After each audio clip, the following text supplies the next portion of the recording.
Jadikan orang memvonis saling kafir satu sama lain. Ini terjadi pada orang-orang, pada umat-umat sebelum Islam. Perbedaan pandangan tentang bumi bulat atau bumi datar, perbedaan pandangan antara matahari ya sebagai pusat alam semesta geosentris, heliosentris, atau bumi sebagai pusat alam semesta ya geosentris, ini membuat mereka saling kafir mengkafirkan. Ya, ini pada zaman dulu sampai dengan sekarang. Ini di luar Islam seperti itu. Ya, sementara di dalam Islam itu bukan masalah yang penting. Yang terpenting adalah kita mengimani langit dan bumi adalah ciptaan Allah, tunduk pada hukum-hukum Allah, beredar menurut apa? Perintah Allah. Ya, matahari pun beredar, bukan diam. Ya, matahari pun beredar.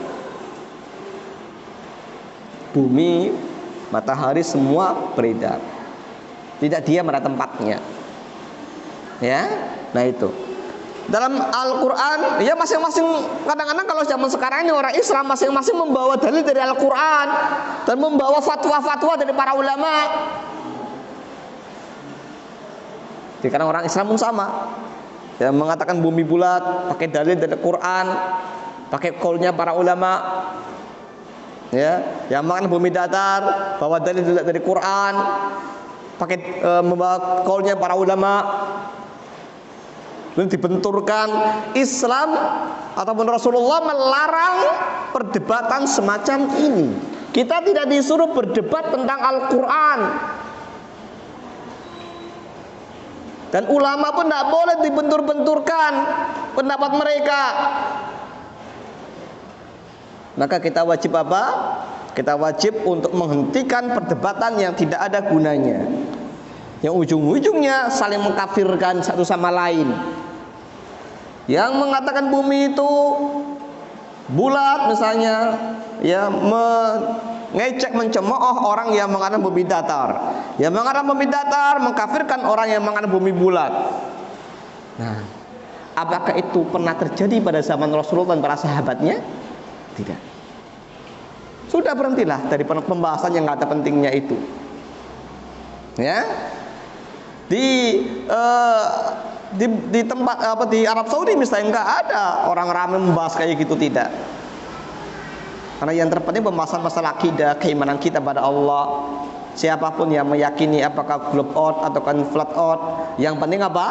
Iman kepada Allah, iman pada rukun iman yang 6, ya kan? Iman yang benar tentang asma dan sifat Allah, cukup. Nggak usah membahas apa yang nggak ada pentingnya, ya, begitu. Ini pernah terjadi pada orang-orang sebelum Islam, perpecahan yang begitu kerasnya, ya. Jadi berawal dari dulu pada zaman abad pertengahan, zaman Renaissance, ya, bagaimana perpecahan di kalangan gereja juga gara-gara itu. Maka kita dilarang berpecah seperti itu. Tapi kan memang sunnahnya ya orang Islam mengikuti orang-orang sebelum Islam. Yang parah kan saling mengkafirkan. Para sahabat Nabi nggak pernah meributkan masalah itu, apalagi sampai menjatuhkan vonis kafir gara-gara itu. Ya, semuanya yang flat earth, globe earth, ya, atau yang heliosentris, semua memakai dalil dari Quran. Itu masing-masing silakan. Yang namanya tafsir kan masing-masing, iya kan? Nah, kita tidak usah meributkan perkara yang memang bukan perkara asasi. Yang terpenting bagi kita adalah keimanan kita pada Allah. Jangan suka menuduh orang lain kafir hanya gara-gara persangkaan kita, karena resikonya balik kepada kita yang nuduh. Tapi bukan berarti sebutan kafir dihilangkan ya. Jangan kemudian mengatakan, oh ini berarti dihapusnya sebutan kafir. Tidak. Berapa ayat yang dihilangkan dari sebutan kafir itu? Ya kan? Enggak, tetap. Tidak boleh merubah Al-Quran, nggak boleh merubah istilah syar'i. Ya, tapi kita tidak boleh sembarangan mengkafirkan orang lain. Kalau orang menuduh Wahabi suka mengkafirkan, Wahabi yang mana? Karena mereka suka menuduh Wahabi kalau nggak cocok Wahabi. Ya, kalau nggak cocok Wahabi. Walaupun satu ormas dengan mereka, kalau nggak cocok, oh itu Wahabi. Ya Allah, walaupun satu ormas, apalagi beda ormas, oh itu ormas Wahabi. Jadi semuanya kalau bukan sesuai dengan corak yang mereka inginkan, dituduh Wahabi. Padahal dan Wahabi suka mengkafirkan. Kata siapa Wahabi suka mengkafirkan? Jangan salah, di kalangan para torekot, ya, nuansa takfir saling mengkafirkan itu kental banget. Ya, itu sejarahnya kenapa dulu Islam jamaah yang pernah dilarang oleh MUI, ya, suka mengkafirkan orang lain yang di luar golongannya, karena dulu tuh dalam sejarahnya juga pengikut salah satu torekot. Rata-rata torekot itu mengklaim Islam yang benar adalah harus punya seorang mursyid, guru pembimbing, karena nanti di hari akhirat nanti akan dikumpulkan dengan imamnya masing-masing.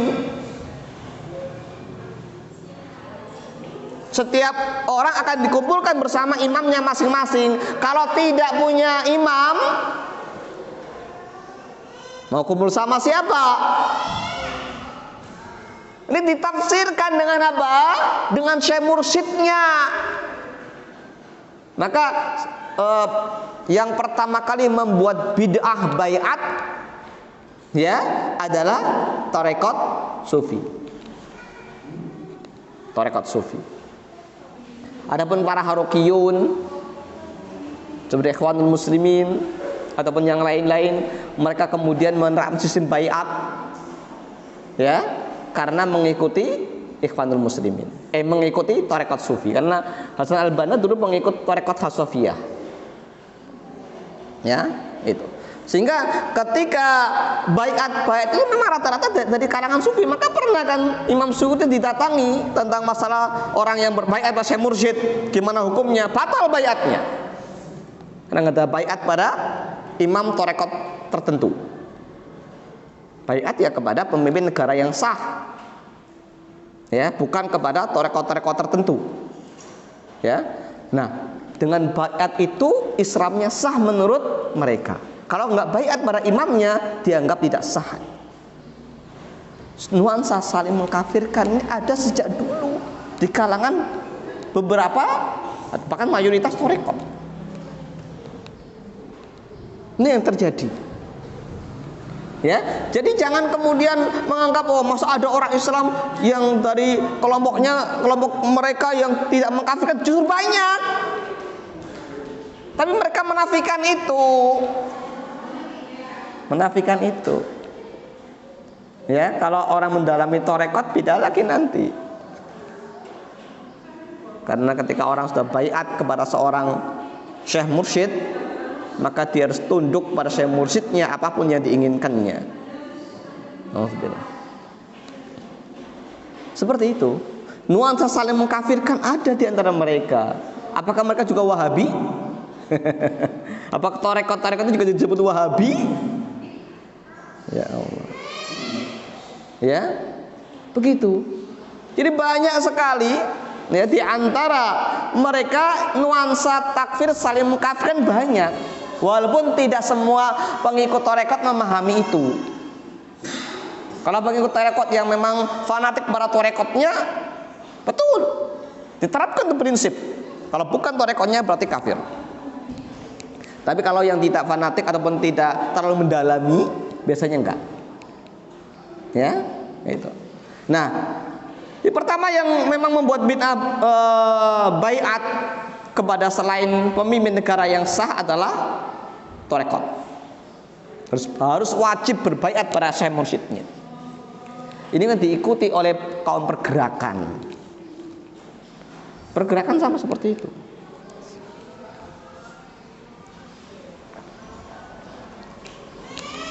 Di Indonesia misalnya, harokiyun banyak sekali, muncul kelompok-kelompok garis keras. Mereka mewajibkan baiat kepada pimpinannya. Ya sudah baiat kepada pimpinannya berarti apa? Sah Islamnya. Kalau yang tidak, nah, berarti dia masih berhukum dengan hukum tauhid, maka kafir. Itu yang terjadi. Ya, kalau ada mungkin kalau ada yang pernah mengalami, ya, karena ada beberapa orang juga sempat pernah ikut aliran-aliran keras semacam itu, yang mendirikan negara di bawah tanah, pergerakan negara bawah tanah seperti itu, wajib baiat. Kalau tidak kafir, gitu kan? Karena harus hijrah ke kelompoknya, hijrah ke golongannya, ya. Karena apa? Kalau nggak hijrah ke golongannya masih kafir. Ini asal muasal. Jadi nuansa saling mengkafirkan itu ada di semua kelompok, ada di semua golongan. Justru ahlu sunnah salafiyah, dakwah salafiyah mempelopori apa? Mempelopori kembalinya umat ini kepada pemahaman para salafus saleh. Baca dalam kitab-kitab akidahnya ahlu sunnah, akidahnya imamnya 4, Abu Hanifah, Imam Malik, Imam Syafi'i, Imam Ahmad bin Hanbal, akidahnya Imam Bukhari, akidahnya misalnya Abu Ja'far Tahawi, akidah Tahawiyah, akidahnya Syekhul Islam Ibn Taimiyah, termasuk Syekh Muhammad bin Abdul Wahab. Tidak boleh seorang muslim mengkafirkan muslim yang lainnya. Ya, meskipun mereka seperti Syekh Muhammad bin Abdul Wahab misalnya membahas tentang nawaqidul Islam, pembatal-pembatal keislaman, tetapi jangan difahami mentah-mentah. Sebagian para Harokiyun, para orang-orang garis keras, memang membawa bukunya Syekh Muhammad bin Abdul Wahab, terutama Nawaqidul Islam, pembatal-pembatal keislaman. Disampaikan, ya, seperti ini kafir, seperti ini kafir, seperti orang ini kafir, semuanya kafir semua kecuali dia dan kelompoknya. Nauzubillah. Padahal pemahaman itu bukan pemahaman Syekhul Islam Ibnu Taimiyah maupun Syekh Muhammad bin Abdul Wahab, bukan. Taunya kan orang-orang yang suka nuduh Wahabi kan, wah itu baca bukunya Syekh Muhammad bin Abdul Wahab, Wahabi itu suka mengkafirkan, padahal tidak. Ya, padahal tidak. Syekh Muhammad bin Abdul Wahab memang menjelaskan pembatal-pembatal bahwasanya amalan-amalan pembatal keislaman itu siapapun yang mengamalkannya dia terancam bisa keluar dari Islam, batal Islamnya. Bukan mengajari kita memvonis orang lain kafir. Dibedakan ya, dibedakan. Ya, bukan mengajari kita memvonis orang lain kafir. Tapi apa? Mengajari ini yang salah. Jangan sampai dilakukan, kalau dilakukan bisa menjadikan orangnya batal Islamnya, kan begitu. Sebagaimana para ulama menyatakan kita belajar kejelekan bukan untuk melakukan kejelekan, tapi apa? Untuk menjauhi kejelekan tadi. Iya kan? Apa maksudnya? Belajar apa definisi dari mencuri, definisi daripada khamr, definisi pengertian daripada judi. Agar apa? Menjauhi ini. Berapa banyak orang terjebak dalam perjudian gara-gara dia tidak paham pengertian judi. Iya kan? Alasannya apa? Undian berhadiah, apa namanya, sumbangan sosial berhadiah. Alasannya begitu. Wah kan saya nyumbang niatnya. Nggak tahu itu judi. Kan dulu ada itu sebelum akhirnya diprotes oleh MUI, ya, sumbangan sosial berhadiah itu, ya. Ya orang masang nomor butut, ya. Alasannya saya kan nyumbang. Cuma tapi ngarepkan dapat nomornya keluar, nomor bututnya keluar. Nggak boleh. Ada orang minum khamr boleh, kalau nggak mutah boleh. boleh kalau sedikit untuk jamu. Kata siapa? Apapun yang sedikitnya, apapun yang banyaknya memabukkan, sedikitnya pun haram karena khamr. Kita belajar tentang kejelekan tadi bukan untuk melakukan kejelekan, tapi apa? Supaya kita terhindar dari kejelekan tadi. Seperti ketika kita membahas masalah 10 pembatal keislaman. Bukan untuk apa? Melakukan itu bukan. Bukan pula untuk memvonis orang lain kafir, bukan. Agar kita terjaga jangan sampai melakukannya. Itu maksudnya. Jadi dipahami. Jangan sampai kemudian malah menjadikan senjata untuk mengkafirkan orang lain seperti kelakuan sebagian besar Harokiyun, atau sebagian besar musuh-musuh Harokiyun menuduh sebagai apa? Wah, ini Wahabi kafir. Wahabi itu suka mengkafirkan. Subhanallah. Ini masalahnya. Ya, semacam sekarang ini banyak timbul kekhawatiran ketika kemenangan Taliban atas Amerika, atas pemerintahan bentukan Amerika. Orang khawatir berlebihan. Ya, khawatir nanti kelompok-kelompok yang garis keras di Indonesia bangkit.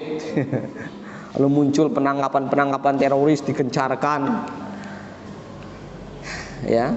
Ada ini di kalangan yang anti dengan Taliban begitu. Hati-hati ini kebangkitan Taliban ini bisa berdampak ke Indonesia. Sementara orang-orang yang pro, ya, wah ini ciri-ciri kemenangan kita, bentar lagi kan tegak khilafah. Ya, ini dua kubu ini memang luar biasa ya. Nah, kita di mana? Ahlus sunnah selalu di tengah-tengah, umatan wasatan, umat yang tengah-tengah. Begitu. Ya, tidak berlebihan, tidak pula kemudian menyepelekan ataupun meremehkan, tidak. Kita bersyukur alhamdulillah di mana Amerika sudah pergi dari Afghanistan, ya kan? Dan bersyukur pula di mana pemerintahan terbaru Taliban katanya komitmen untuk menegakkan syariat Islam dan mengangkat para ulama, ya, dilibatkan dalam pemerintahan dengan janji-janji tidak menzalimi hak rakyat sipil. Alhamdulillah. Ya, semoga itu terwujud karena Taliban sendiri terbentuk dari beberapa faksi, ya. Kalau Taliban sekarang ini ada yang Salafi, ada yang Maturidiyah, ya ada banyak. Jadi sana memang basisnya Maturidiyah, ya, karena Hanafiyah mazhabnya, ya. Bukan berarti Hanafiyah Maturidiyah, bukan ya. Maturidiyah fikihnya pakai Hanafiyah, jangan dibalik. Ya, jangan dibalik. Maturidiyah itu fikihnya pakai Hanafiyah. Jadi sana banyak Maturidiyah, banyak Sufiyah. Ya, makanya itu ketika tidak melibatkan para ulama nanti bisa repot lagi. Ya, semoga dengan dilibatkannya para ulama kondisi Afghanistan lebih baik. Kalau ulama tidak dilibatkan kayak sebagaimana saat pemerintahan Afghanistan yang terdahulu, pas Taliban yang megang juga, ya memang repot. Jadi coraknya corak ke khawarij-khawarijan. Yang khawarij sekarang ada nggak? Ya ada juga. Jadi memang ada beberapa. Jadi Taliban kan ada beberapa faksi, beberapa tempat juga, nggak dari satu lokasi tak. Ya, semoga dengan kemarin berita katanya para ulama-ulama di Kunar dilibatkan, ya alhamdulillah, semoga ini betul-betul seperti yang dikehendaki. Ya, kalau ulama dilibatkan, insya Allah tidak ada terorisme. Kalau yang dulu-dulu banyak terorisme, kenapa ulama nggak dilibatkan? Ketika ulama nggak dilibatkan, maka orang-orang akan serampangan ketika berjihad tanpa ilmu. Ya, itu. Hanya saja memang kita perlu prihatin juga, ya. Banyak media-media yang lebih cenderung untuk menyebar hoax. Ya, media-media nasional kita banyak banget menyebar hoax. Berita nggak benar tentang Afghanistan. Kita memang sebagaimana kaidah jangan sembarangan mengambil berita. Lagi datang dari orang yang non muslim, dari media Amerika. Lah jelas Amerika kalah, nggak mungkin mau mengakui kekalahan. Kita lihat dalam kasus perang Vietnam, Amerika kalah kan? Ketika kalah malu, bikin film Rambo. Kalau nggak salah sampai Rambo 3 ya, kalau nggak salah. Rambo 1, Rambo 2, Rambo 3, oh hebat banget Amerika kelihatannya. Itu tidak pernah ada yang namanya Rambo. Itu film semata-mata untuk menutupi rasa malunya Amerika supaya tidak, oh pas Amerika kalah sama Vietnam. Ya, nah ini. Jadi dikhawatirkan nanti seperti itu. Makanya kenapa senjata-senjatanya Amerika yang canggih-canggih ditinggal di Afghanistan. Ya mungkin ada beberapa maksud-maksud tertentu. Ya, wallah alam. Ya semoga sih tidak terjadi apa yang memang rencana-rencana jahat nggak akan terjadi. Karena dengan dilibatkannya para ulama, kita optimis akan lebih baik. Kalau ulama nggak dilibatkan, jangan harap Afghanistan bisa tentram. Karena awal muasalnya Afghanistan kacau gara-gara mereka membunuh para ulama. Ingatkan kejadian pembantian di Kunar, Syekh Jamil Rahman dan murid-muridnya pada banyak yang dibantai oleh mujahidin membantai muwahhidin. Kejadian dulu jadi Kunar yang menyebabkan kemudian apa, azab Allah turun, perang saudara nggak rampung-rampung. Ya semoga dengan sekarang ini mereka kembali merangkul para ulama, semoga bisa lebih baik. Memang berat sih, terutama tantangan dari sebagian tarekat sufi, kalangan Maturidiyah, iya kan, sebagian Khawarij. Kan masih ada simpatisan dari misalnya kelompok-kelompok garis keras juga masih ada kan ini. Maka bagaimana nanti kira-kira mereka bisa nggak dikendalikan? Ya, harapan kita sih semoga kedepannya lebih bagus. Ya, itu. Jadi kita pahami di sini, jangan serampangan kita dalam memvonis, apalagi sampai mengkafirkan orang lain gara-gara tidak sepemahaman dengan kita. Ini adalah pemahaman ataupun suatu hal yang keliru. Ya, karena tidak boleh dalam akidah Ahlus Sunnah wal Jamaah yang disepakati oleh seluruh ulama Ahlus Sunnah, tidak boleh mengkafirkan Ahlul Qiblah. Apa Ahlul Qiblat? Ya, kaum muslimin yang menegakkan sholat menghadap kiblat. Iya kan? Ya. Ya. Sebagaimana hadis Nabi, man shalla salatana wastaqbalal qiblatana wa ahbaha dhabihatana fa huwa muslim. Ya. Wa ahalla dhabihatana fa huwa muslim. Sesungguhnya ya siapa saja yang sholat seperti sholat kita, sama sholatnya. Ya, menghadap kiblat yang sama dengan kiblatnya kita. Itu ke Masjidil Haram. Dan menghalalkan hewan sembelihan kita, maka dia muslim, kata Rasul. Jelas hadis. Ya, lah kalau seandainya ada orang yang kemudian pikirannya nyeleneh aneh-aneh, mereka juga muslim, tidak boleh dikafirkan. Apakah munafik lalu kafir? Tidak. Munafikin tidak kafir. Dalam artian di dunia mereka tidak dikafirkan. Adapun di akhirat nanti sebagian dari mereka itu munafik dalam akidah, mereka adalah fidarkil asfali minan nar, di keraknya neraka yang paling dalam dan kekal abadi. Karena mereka munafik menampakkan keislaman, menyembunyikan kekafiran. Kita hanya disuruh menghukumi zahirnya, tidak menghukumi batinnya. Seandainya menghukumi batinnya, Rasulullah sudah mengkafirkan Abdullah bin Ubay bin Salul dan anak buahnya. Rasul tahu siapa munafikin, tahu. Tapi Rasul nggak mengkafirkan mereka. Ya, kalau zaman sekarang ini ada orang-orang yang memang seperti itu mentalitasnya, nggak boleh dikafirkan. Kan sempat kemarin rame saat demo apa itu 212 apa ya itu ya. Sampai muncul fatwa dari sebagian para ustadz-ustadz kemarin sore, ya, siapa yang mendukung Ahok maka tidak boleh disolatkan, kalau mati nggak boleh disolati. Haram disolati kalau mati. Ini sama jadi mengkafirkan ini. sampai dia mengkafirkan. Ya, ini Ustadz nggak ngerti akidah. Ya, walaupun titelnya S2, S3, ya, kalau nggak ngerti akidah sudah tinggal aja. Ya, mana akidahnya Ahlussunnah ngomong begitu? Ya, kalau mendukung Ahok nggak boleh disolati kalau mati. Ya Allah, dari mana dalilnya? Memang ada ulama seperti itu. Rasulullah saja sampai menyolati Abdullah bin Ubay bin Salul, ya kan? Tokoh munafikin, sampai turun ayat larangan menyolati orang munafik yang jelas-jelas munafiknya. Apakah kemudian yang dikatakan mendukung Ahok lalu otomatis mereka kafir? Atau jelas-jelas munafik, yang terang munafiknya?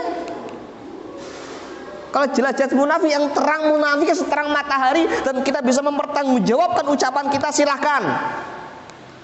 Kalau orang biasa nggak tahu apa-apa, cuma tertipu oleh media, kalau media kebanyakan berpihak kepada mereka, dibagus-bagusin. Sampai sekarang banyak loh orang-orang muslim yang masih simpatik sama Ahok, padahal banyak kasus dia, banyak, tapi banyak yang simpatik. Apa mereka lalu dikafirkan? Tidak. Nggak boleh karena kebencian kita kepada seseorang menjadikan kita bersikap tidak adil. Nggak boleh. Nggak boleh begitu. Tapi ngomong begitu dikira kita jadi pembelanya Ahok, subhanallah. Pernah habis kajian ada jamaah yang nggak terima datang, wah antum berarti membela Ahok, subhanallah. Kalau memang salah, kita kadang salah, kita nggak bela Ahok. Ahok kan keliru mengatakan tafsir surat apa Ali Imran itu kan, oh itu. Oh, dia bukan orang Islam, tafsir surat Al-Quran jelas salah. Tapi jangan berlebihan menyikapi kesalahan tadi. Proses dapat jalur hukum. Kalaupun nggak kental, ada pengadilan akhirat begitu. Tapi ada saja yang nggak terima memang. Ya, memang itu nggak wajar. Ya, sampai muncul fatwa-fatwa dari ustadz-ustadz kemarin sore, siapa yang dukung Ahok kalau mati jangan disolatin, haram nyolatin. Waduh, ini ngeri. Ini mengkafirkan ini.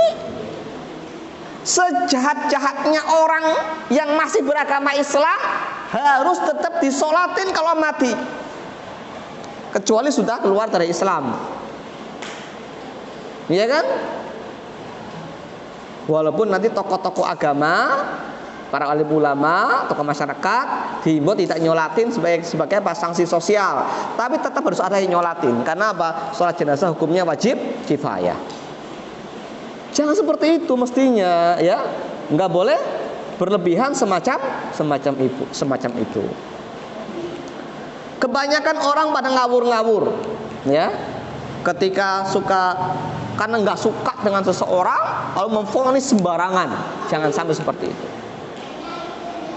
Jangan sampai kita berlebih-lebihan. Yang salah katakan salah, iya.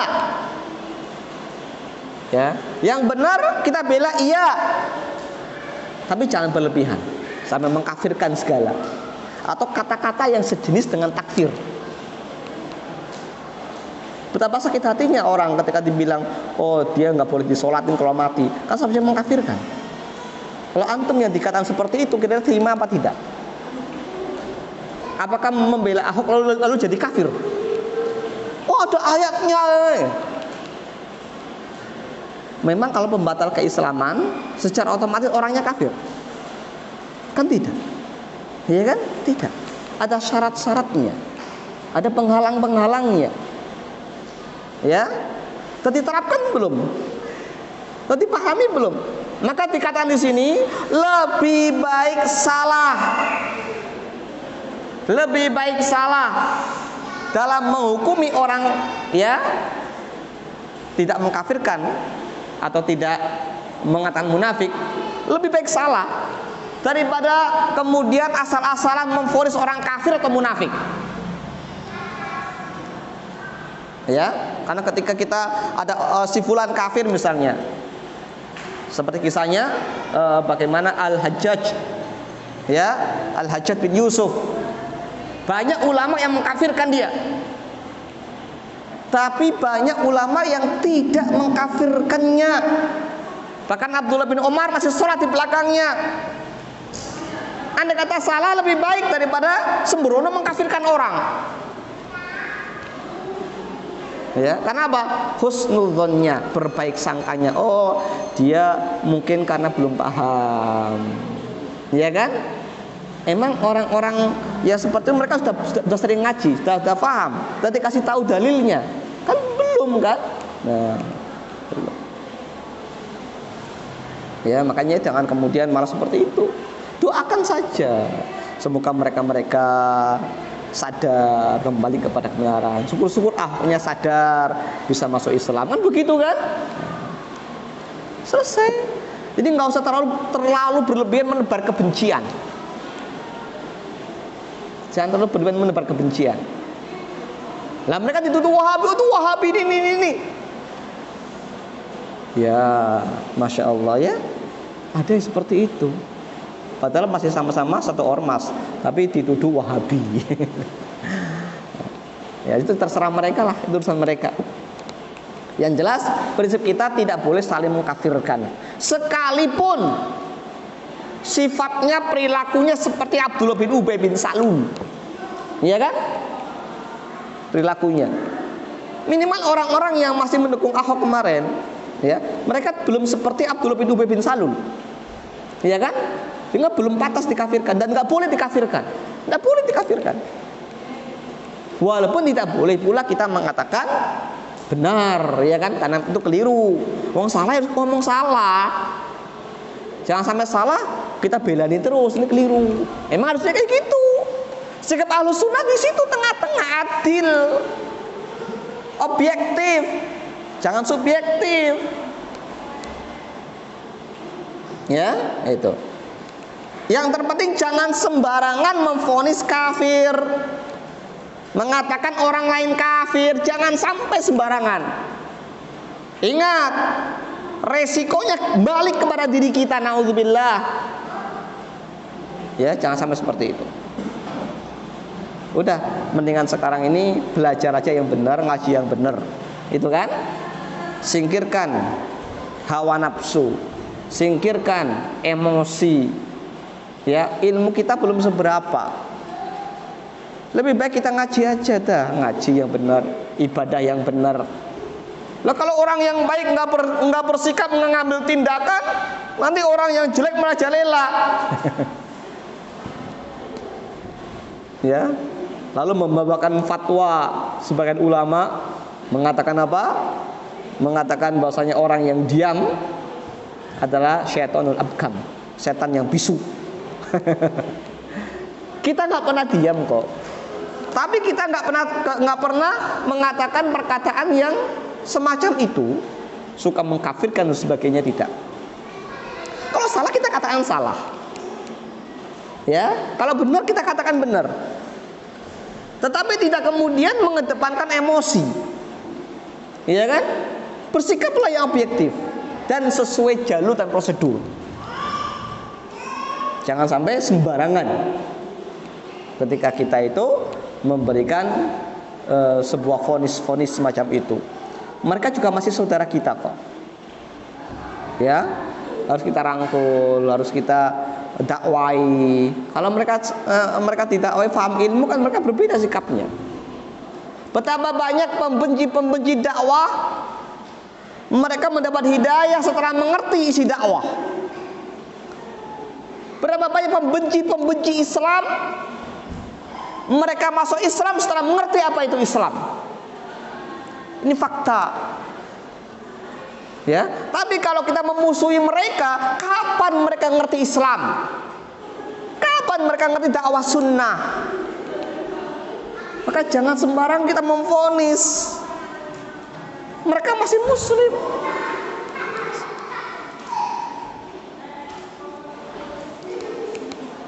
Rasulullah SAW pernah bercerita kepada Aisyah radhiyallahu taala anha. Nah, seorang yang sangat buruk perilakunya, jelek perilakunya, jelek kepada anaknya, jelek pada istrinya, jelek pada keluarganya, pokoknya nggak ada baiknya orang ini. Tapi ketika orang ini datang bertamu kepada Rasulullah, Rasul tetap menyambutnya dengan ramah. Karena hak seorang muslim. Iya kan? Apa kemudian orang yang seburuk itu ketika datang dipromoti, wah ente munafik, pergi, saya nggak mau dekat-dekat kayak gitu. Enggak begitu. Kalau orang yang buruk-buruk perilakunya kemudian dibiarkan malah dimusuhi, kapan mereka jadi baik? Kapan mereka jadi baik? Ya. Nah, ketika mereka kemudian kita bersikap baik kepada mereka, harapannya ya minimal mereka tidak memusuhi dakwah, tidak memusuhi Islam, tidak memusuhi sunnah. Syukur-syukur mereka tertarik lalu insaf dari jalan yang salah, mau ngaji, mau masuk Islam, banyak sekali kecolongan ya. Banyak sekali orang-orang yang mengaku salafi tapi ternyata fatwa-fatwanya malah suka mengkafirkan orang. Ya, takfiri ya, suka mengkafirkan orang. Banyak beberapa orang yang diaku sebagai ustadz ternyata takfiri, banyak. Ya, prihatin saya kadang-kadang melihat hal itu. Ya, padahal dulu dia orang baik, ustadz yang baik, ustadz yang lembut, tapi setelah kedatangan takfiri mempengaruhi dia, ucapannya jadi suka mengkafirkan, bahkan menuduh ustadz-ustadz kita sebagai lembek, murjiah dan sebagainya. Subhanallah. Tapi juga ada juga kebalikannya. Yang antara menjilat juga nggak benar. Menjilat pada orang-orang yang jelas-jelas keliru tetap dibela nih. Ada seperti juga, itu juga salah. Walaupun ngaku salafi, salah. Karena salafi yang sebenarnya bukan mereka. Salafi yang sebenarnya adalah para salafus saleh. Nabi bersama para sahabatnya, para tabi'in dan para tabi'ut tabi'in, mereka adalah para salafus saleh. Itu salafi yang kita ikuti. Salafi yang kita ikuti mereka. Ya, bukan ustadz-ustadz kemarin sore. Ya. Itu. Jadi jangan tertipu oleh pengakuan salafi. Banyak orang ngaku salafi tapi nggak paham apa itu salafi. Sampai menyebut SS, salafi sejati. Ya. Atau menuduh salafi ini salafi lembek, salafi apa. Ya Allah. Udahlah. Kita nggak perlu saling menjustis siapa salafi yang paling benar. Karena salafi yang paling benar adalah Rasulullah sallallahu alaihi wasallam, sebagaimana kata Rasulullah, "Ni'mas salafu analak." Sebaik-baik salaf bagimu adalah aku, kata Rasul. Ya, salafi yang paling benar adalah Rasulullah dan para sahabatnya. Abu Bakar, Umar, Uthman, Ali dan seluruh para sahabat Muhajirin Ansar. Itu salafi yang sebenarnya. Lah kita hanya mengikuti mereka. Siapapun itu, kalau kita sesuai dengan mereka akidah dan manhajnya mereka, maka kitalah salafi yang sebenarnya. Tapi kalau tidak, maka bukan. Gitu aja, gampang, simple. Makanya penting ngaji. Ngaji, ibadah yang benar, ngaji yang benar. Dah, jauhi sikap saling memvonis. Ya, saling menghakimi, jauhi. Ya, seandainya ada ustadz yang seperti itu, tinggalkan. Ya, yang tidak mengajarkan ilmu. Seorang ulama itu ketika memvonis orang lain, ya, saat seseorang atau sebuah kelompok itu harus mendapatkan data yang detail. Lama ngumpulin datanya. Supaya apa? Tidak balik kepada dirinya. Tapi ketika orang sembarangan cuma bersangka berdalil dengan sangka-sangka, mungkin ya, sangka-sangka, ini yang bahaya. Ya, kalau persangkanya benar, kalau salah balik pada dirinya. Para ulama itu mengatasi fulan mubtadi', ahli bid'ah, jelas rinci bukti-buktinya. Ya, si fulan ya telah keluar dari Islam, jelas rinci bukti-buktinya. Lihat Imam Ghazali rahimahullah taala ketika memvonis para filosof seperti Ibnu Sina dan kawan-kawannya kafir keluar dari Islam, apa bukti yang dibawakan? Sekitab sendiri. Tahafutul falasifah. Sekitab sendiri buktinya. Jadi nggak main-main untuk memvonis seseorang. Ya. Syekh Muhammad At-Tuwijari misalnya ketika memvonis kelompok tablighiyin, sekitab sendiri. Al-Qaul Baligh fi Tahdhir alal Jamaati Tabligh. Sekitab sendiri. Ahmad Farid misalnya ketika memvonis Ikhwanul Muslimin sebagai ahli bid'ah, sekitab sendiri. Dakwah Ikhwanul Muslimin fi Mizanil Islam. Sekitab sendiri, bukti-buktinya ada semua. Nggak sembarangan. Itu juga ketika para ulama memvonis Hamas sebagai mubtadi', buktinya banyak, nggak salah-salah. Ya, karena ketika salah memvonis balik kepada dirinya, naudzubillah min dzalik. Gitu ya. Jadi apalagi saya memvonis kafir, naudzubillah. Ya, harus ada buktinya yang akurat. Ya, jangan sampai sembarangan. Baik, mungkin sampai di sini untuk kajian kita pada pagi hari ini. Ada pertanyaan dulu sebelum kita akhiri? Ya. Jadi disebutkan Ustaz bahwasanya kita belajar dari kitab Syekh Al-Albani kan masalah mempelajari umat-umat itu bukan untuk memvonis kan, terus belajar kejadian juga bukan untuk pengalaman saya dulu pernah merantau di Kampar itu pernah ngobrol sama orang-orang yang seperti itu yang berbagai mengatakan salafi ya, saya sih nggak mengatakan salafi, tapi dia langsung mengatakan kalau salafi itu suka menyalahkan gitu, suka sering suka? Kalau orang salafi itu ulama-ulamanya dari kita sering menyalahkan lain. Nah, kita ngobrolnya kan kenapa sih tidak kita jelaskan bahwanya hadis seperti ini, firman Allah seperti ini, dan para ulama seperti ini, tapi mereka mengatakan masih saja. Terus itu baru kita katakan kalau dia tetap menyalahkan ya. Orang itu tetap orang salah itu suka menyalahkan. Padahal kita udah jelaskan firman Allah seperti ini, hadisnya seperti ini. Iya. Itulah makanya dakwah Ahlus Sunnah wal Jamaah, dakwah salafiyah sebagaimana disebutkan oleh Syekh Muhammad Nasir Al-Albani rahimahullah taala dalam satu kitab sendiri belum menjelaskan. Ya.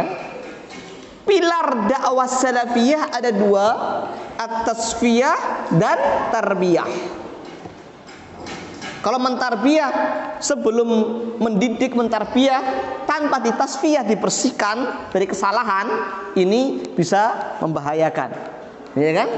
Mengamalkan hadis palsu, hadis dhaif, hadis lemah, pendapat yang nyeleneh, itu kan bahaya. Maka harus ada tasfiyah, dibersihkan dulu. Tasfiyah dalam masalah hadis, mencari mana yang sahih, mana yang lemah, yang dhaif, yang ditinggal, itu kan. Tasfiyah dalam masalah akidah, mana pemahaman yang benar, mana yang salah. Dalam masalah tarikh, mana tarikh yang akurat, mana yang tidak akurat. Ya, dalam berbagai bidang ada tasfiyah dan tarbiyah. Ini penting. Sekarang ketika kita menyampaikan sebuah riwayat yang ternyata palsu, ya, apa kemudian tidak berbahaya? Nah ini hadis palsu itu banyak banget. Sampai Imam Ibnu Jauzi rahimahullah membuat satu kitab khusus tentang hadis palsu, Al-Mawdu'at. Ya. Kumpulan hadis palsu. Kenapa? Karena supaya orang jangan ikut-ikutan hadis palsu ini. Kenapa? Berakibat fatal bagi akidah maupun bagi amalan seseorang.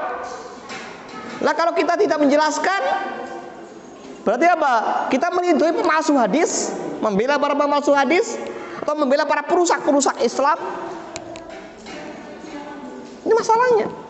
Maka tasfiyah bukan menyalahkan, tapi apa? Memilah mana riwayat yang sahih, yang benar, yang dapat dipercaya, mana riwayat yang lemah, yang palsu, yang diragukan.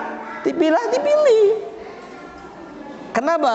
Karena hadis Nabi ya baru ditulis pada zaman Khalifah Umar bin Abdul Aziz. Sebelumnya hanya boleh diriwayatkan dari mulut ke mulut. Ketika sudah banyak sekali orang-orang perpecahan umat, muncul banyak aliran sesat, muncul para sindik-sindik ya yang memasukkan hadis-hadis itu kan. Nah, apa kita biarkan? Misalnya ada orang berdalil dengan hadisnya orang-orang Persia tentang khasiat batu akik, batu cincin. Wah, kalau pakai batu ini nanti bisa seperti ini, ya keutamaan ini, ya semua itu adalah hadis palsu dari mereka. Apa kita biarin merajalela hadis-hadis palsu semacam ini? Atau hadis-hadis dari kalangan Syiah misalnya beredar, ya tentang kawin kontrak, gitu. Mau seperti itu? Nah, kan bahaya. Pemahaman yang salah dalam memahami Quran, dalam memahami hadis, bahaya.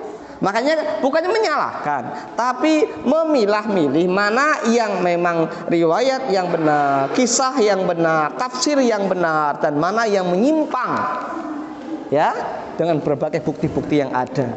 Para ulama nggak sembarangan ketika menyatakan ini pendapat yang keliru, ini pendapat yang salah, nggak sembarangan. Ya, saya katakan orang kan cuma lihat finalnya doang. Misalnya apa? Vonis bahwasanya, misalnya katakan vonis bahwasanya Hamas itu keliru, ya kan? Atau Rasul mubtadi' ahli bid'ah misalnya kan? Cuma itu tok kan taunya. Nggak ngerti alasannya para ulama. Banyak disebutkan alasannya. Harus dirincikan banyak banget nih. Maka kenapa Saudi Arabia mengirim bantuannya nggak lewat Hamas, tapi lewat yang lain, faksi yang lain, yang lebih nasionalis, ya, meskipun nasionalis, tapi mereka tidak memusuhi dakwah salafiyah, ya kan? Ini misal. Kenapa? Kalau lewat Hamas nanti malah memusuhi dakwah salafiyah, ya kan? Nah, maka pemerintah Saudi menyalurkannya lewat di luar Hamas, tidak pakai Hamas, pakai faksi yang lain, ya. Ini misalnya lewat Al-Fatah atau yang lain. Karena memang dikhawatirkan nanti terjerumus dalam penyaluran bantuan yang salah. Karena Arab Saudi ketika melakukan sesuatu harus tanya dulu ke ulamanya, lewat mana kan begitu. Tidak pakai hawa nafsu. Ini misal. Jadi ada buktinya, ada faktanya. Hanya kita kan kadang-kadang lihatnya terakhirnya tok, ya kan? Kesimpulannya tok. Jadi kalau baca itu cuma kesimpulannya tok. Prosesnya dari mulai pendahuluan, latar belakang, terus metodenya dalam menetapkan suatu kesimpulan, terus pembahasannya itu nggak dibaca nih, langsung ke kesimpulan. Ya kan? Nah, ya. Jadinya kemudian menjadi apa? Menjadi lu masa kayak gini ya. Suka menyalahkan, padahal tidak. Kan? Jadi semua menjelaskan di mana kesalahan ataupun kekeliruan ataupun kelemahan dalam rangka apa? Supaya ketika kita menyampaikan ke umat ini sudah terseleksi dengan baik. Begitu. Ada lagi? Ya.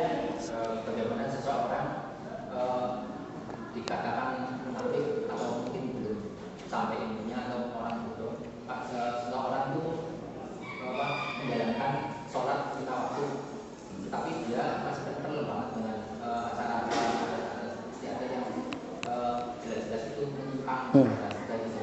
Ya, nah ini diantaranya